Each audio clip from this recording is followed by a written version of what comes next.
दोस्तों very good morning to all of you. आज के इस वीडियो की शुरुआत होगी रैंक और इंडेक्स वाले क्वेश्चन की तरफ से। यहाँ पर भारत की इस इंडेक्स में रैंक है 72 और इसमें क्वेश्चन क्या फ्रेम हो सकता है उसके बारे में इस वीडियो में डिस्कस करेंगे। सो गाइस, पहला क्वेश्चन यहाँ पर बनेगा कि हाल ही में जारी करी गई औसत मजदूरी की वैश्विक ranking, this is called global ranking of average wages, यानी कि औसत मजदूरी क्या है लोगों की, इसके बारे में जो रैंक बनाई गई है उसमें भारत की पोजीशन आई है ऑप्शन नंबर सी, यानी कि 72। 72वीं पोजीशन इसमें इंडिया की आई है। तो यहाँ पर ऑप्शन नंबर सी सही हो जाएगा कि औसत मजदूरी की वैश्विक जो रैंकिंग होती है, global ranking of average wages, इसमें भारत जो है ये 72वीं पोजीशन पर आया है। अब इसमें हम पूरी लिस्ट देखेंगे, उससे पहले आपको बता दूं कि इस इंडेक्स को picodi.com वेबसाइट के द्वारा तैयार किया गया है, जो कि हर साल इस इंडेक्स को तैयार करती है। तो picodi.com के द्वारा 106 देशों की जो रैंक बनाई गई थी उसमें भारत 72वें स्थान पर आता है।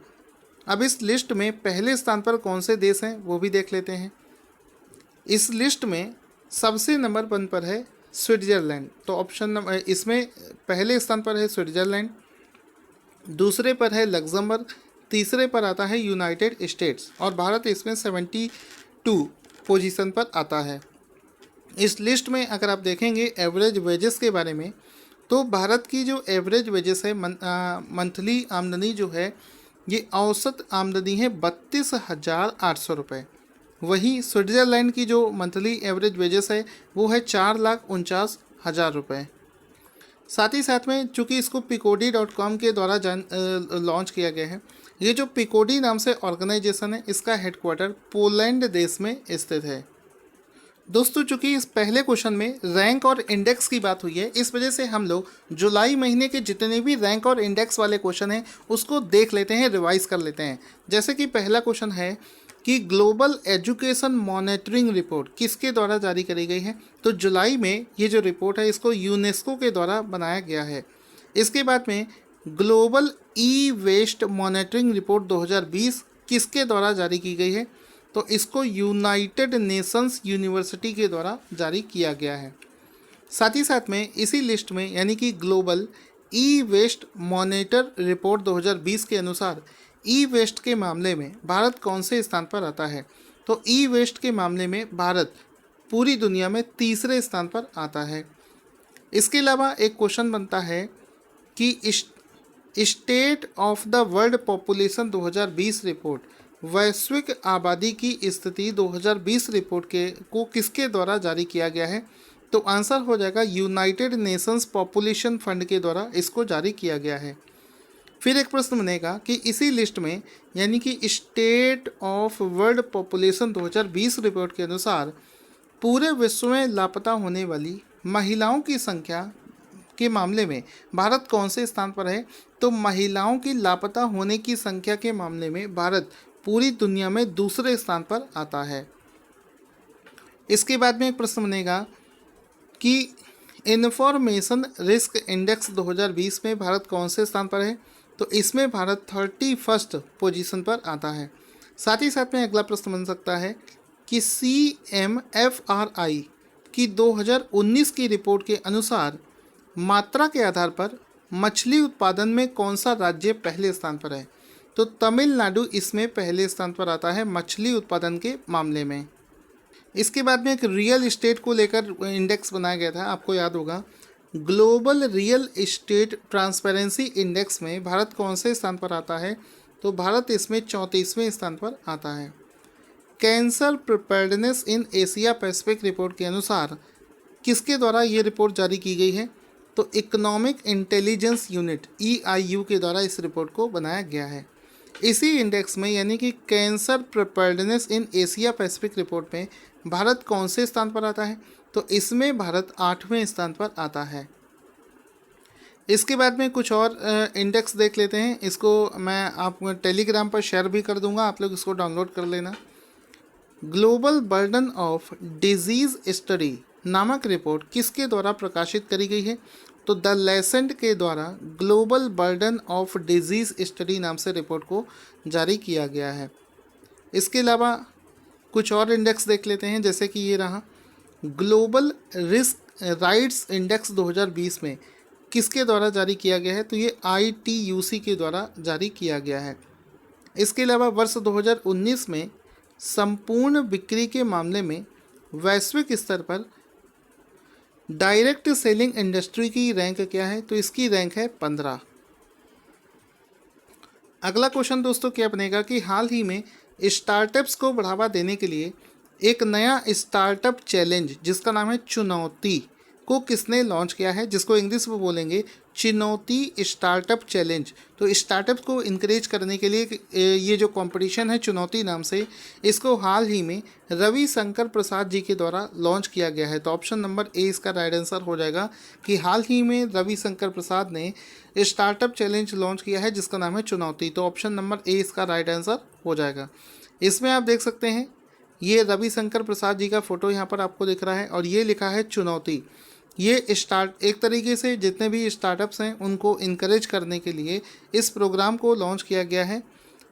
तो इसमें जो मेन फोकस है वो Tier 2 सिटीज़ जो होते हैं वहाँ पर स्टार्टअप्स को और सॉफ्टवेयर उत्पादों को बढ़ाने का एक टारगेट रखा गया है। इस कार्यक्रम के लिए सरकार ने 3 साल के लिए 95.03 करोड़ रुपए अलॉट किए हैं, जिसका मेन उद्देश्य रहेगा कि कुछ टारगेट एरियाज़ हैं, चिन्हित क्षेत्र हैं, उन क्षेत्रों में काम कर रहे लगभग 300 स्टार्टअप्स की पहचान करना और उनको शुरुआती 25 लाख रुपए तक का सुविधा जो है प्रदान करना, इसका उद्देश्य रखा गया है। इसके बाद में दोस्तों क्वेश्चन है कि भारत के 51वें अंतर्राष्ट्रीय फिल्म महोत्सव IFFI का आयोजन किस राज्य से किया जाएगा? तो इसका आयोजन जो है ये गोवा राज्य में किया जाएगा।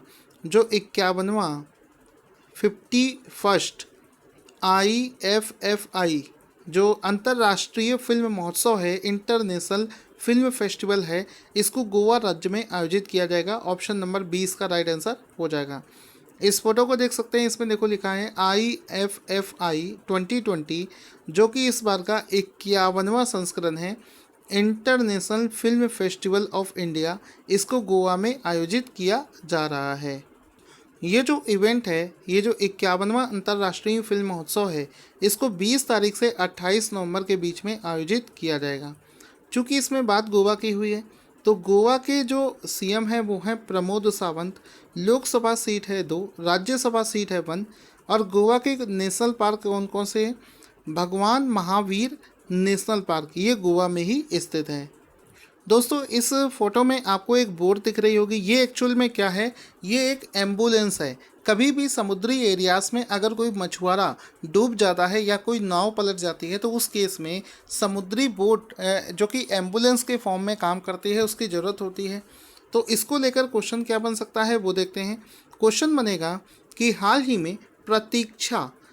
में प्रतीक्षा नाम से पहली समुद्री एम्बुलेंस कोचीन शिपयार्ड लिमिटेड के द्वारा किस राज्य में चालू की गई है? तो आंसर हो जाएगा केरला। ऑप्शन नंबर 20 का राइट आंसर हो जाएगा कि हाल ही में प्रतीक्षा नाम की जो एम्बुलेंस है इसको केरल में शुरू किया गया है। ऑप्शन नंबर 20 का राइट आंसर हो जाएगा। तो ये आप देख सकते हैं, ये आपको केरल के मुख्यमंत्री यहाँ इनका फ़ोटो दिख रहा है, पिनरई विजयन का फ़ोटो दिख रहा है और ये एम्बुलेंस भी आप देख सकते हैं।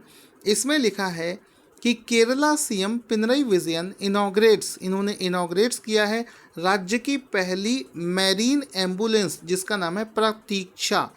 इसको कोच्चि में हाल ही में लॉन्च किया गया है, तो इसको आप लोग याद रखेंगे। इस एम्बुलेंस को लगभग 6.08 करोड़ रुपए की लागत से इसको बनाया गया है, जिसमें पैरामेडिकल स्टाफ होगा, प्रशिक्षित समुद्री बचाव दल होगा, पोर्टेबल मोर्चरी और दवाइयाँ इसमें शामिल हैं।